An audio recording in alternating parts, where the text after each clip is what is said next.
Olá, alunos. Aqui é a professora Franciele, de Língua Portuguesa.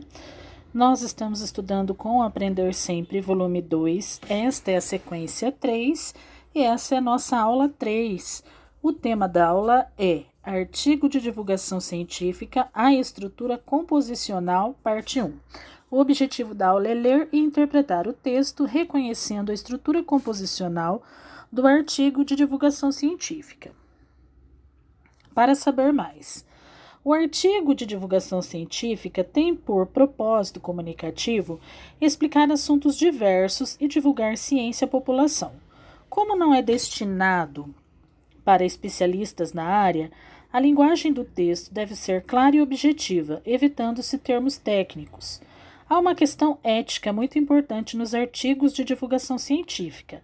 É preciso verificar a natureza das informações para não divulgar informações que podem comprometer o trabalho científico. O artigo de divulgação científica é escrito geralmente de forma impessoal, ou seja, o enunciador procura manter-se distante do conteúdo abordado. Isso é observado pelo uso de verbos na terceira pessoa. Ele é vinculado na mídia, impressa ou digital para popularizar a ciência. O artigo de divulgação científica pode apresentar a seguinte estrutura composicional. Primeiro, introdução, que é a ideia principal, a afirmação ou conceito. É possível também apresentar um problema ou um questionamento que serão o pontapé inicial para o desenvolvimento do texto. 2. Desenvolvimento é a apresentação de provas, exemplos, comparações, relações de efeito e causa, resultados de experiências, dados estatísticos, fala de especialistas no assunto.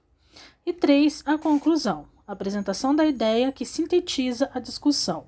É o fechamento do texto, geralmente com a resposta para o problema ou questionamento apresentado.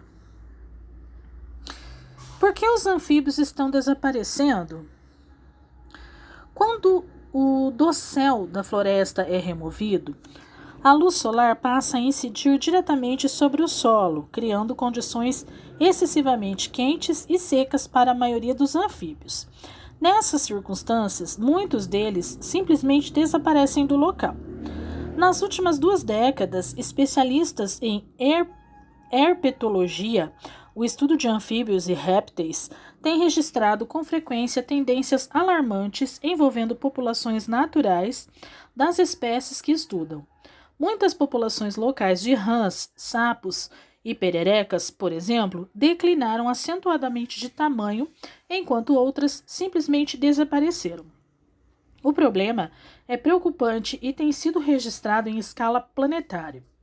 As revistas técnicas especializadas vêm acompanhando a situação e mesmo revistas científicas de interesse mais amplo têm dado alguma atenção. O prestigioso semanário científico Science, por exemplo, já publicou mais de um artigo sobre esse assunto.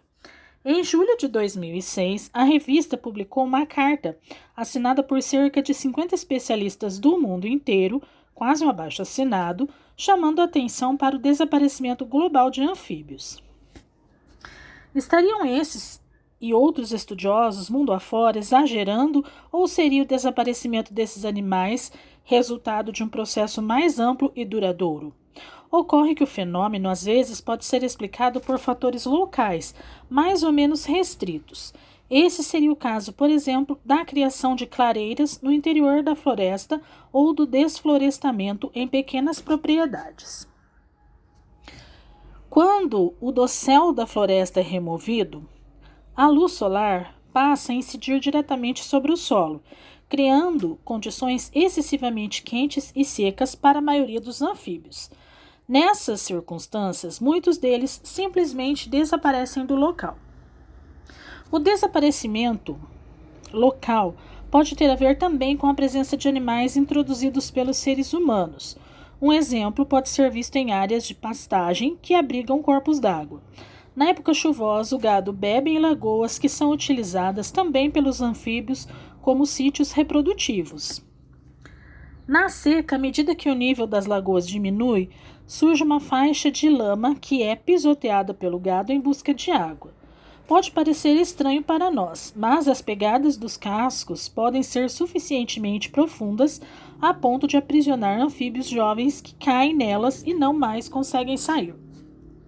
O lado mais intrigante dessa questão, no entanto, envolve o desaparecimento de anfíbios que vivem em lugares remotos e pouco habitados, sem sinais evidentes de deteriorização ambiental provocada por fatores locais.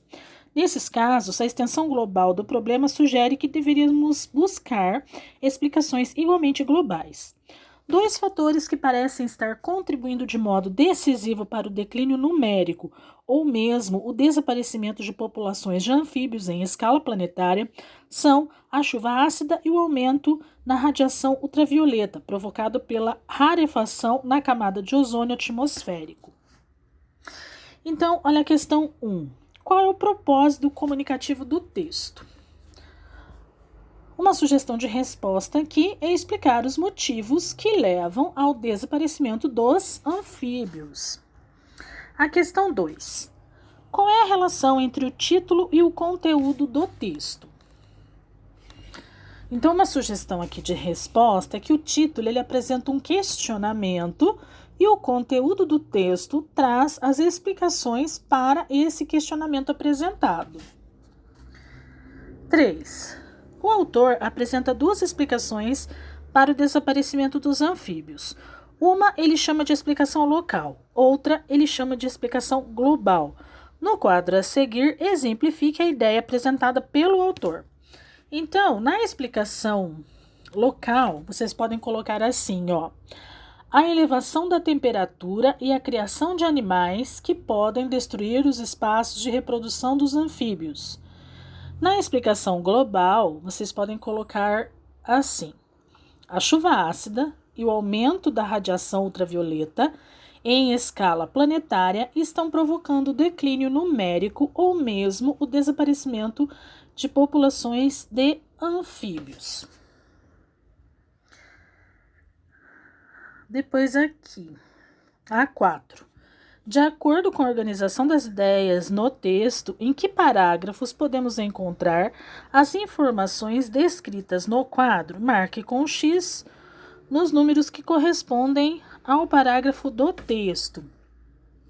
Então, vocês vão olhar aqui, né, e vão ver que parágrafo que está, se é no 1, 2, 3, 4, 5, 6, 7, 8 ou 9.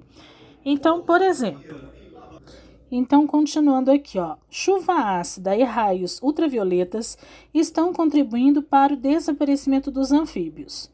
Qual parágrafo que está? Vocês vão marcar com um X, do 1 até o 9, qual ele está. E assim sucessivamente. Por exemplo, estudos que mostram o desaparecimento dos anfíbios. Qual parágrafo está? Depois, o desaparecimento também tem a ver com a presença de animais em determinados ambientes. O autor cita o exemplo do gado. Qual parágrafo está esta frase?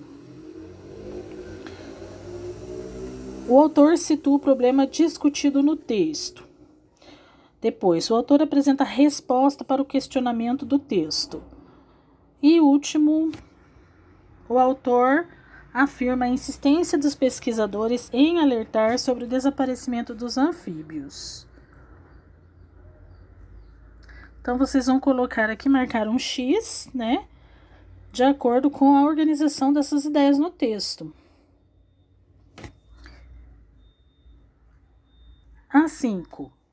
No texto, observamos o uso em abundância de verbos na terceira e na primeira pessoa. Que efeito de sentido essa construção promove no texto? Então, aqui vocês podem colocar que o enunciador trata do objeto de discurso de forma distante, como se ele fosse um observador e apenas estivesse explicando tudo. Não há envolvimento pessoal, explícito ou direto. Com isso, eu finalizo aqui esta aula e até a nossa próxima videoaula.